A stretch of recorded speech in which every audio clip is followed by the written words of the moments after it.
aí, pessoal? Bom dia, pessoal! Que Deus abençoe todo mundo de Manhuaçu, Brasil inteiro, pessoal! Simonese, Rio Preto, Palmeiras, todo mundo! Pessoal, eu não tenho muito força pra mão não por causa de anabolizante de cavalo, tá? Não toma!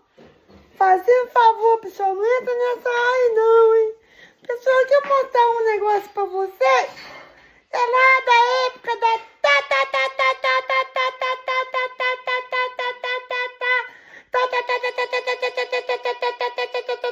avó. É. Ai, ai, canso. Mas tá bom, né, pessoal? Vamos lá. Olha aqui, pessoal. Alguém já viu esse disco antigo? De toca-disco? Muito antigo, pessoal. Aí as pessoas perguntam assim, mas será que esse daí tá funcionando? Será que ele funciona? Pessoal, sim, é muito raríssimo você conseguir um disco desse que, assim, um disco hoje em dia é complicado, né? Você achar. E aí pergunta, será que isso vai funcionar? Sabe? Será que funciona, pessoal? Vai nos comentários. Ó, eu não disse muito aí não, né? Tá aqui. Foi tirado desse aqui pequenininho, que é a tampa dele. E aqui tá o disco. Aí faz isso, ó. Vai doer, mas eu vou conseguir. Ó.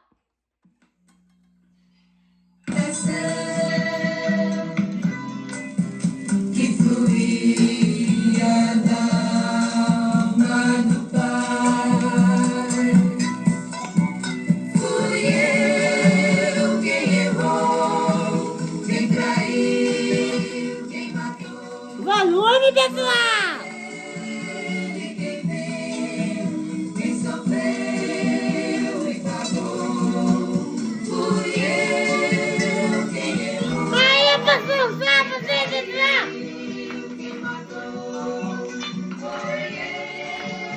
Licença aí, olha lá! Ele é muito antigo, pessoal!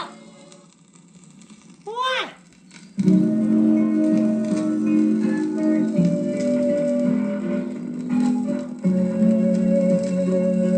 Olha, pessoal!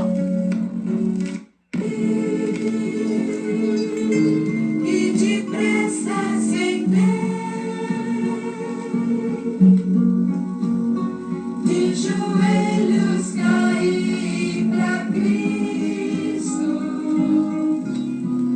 E pessoal! Muito lindo, hein? Esse é muito antigo! Joelhos caí pra Cristo. E aí, pessoal? Olha lá!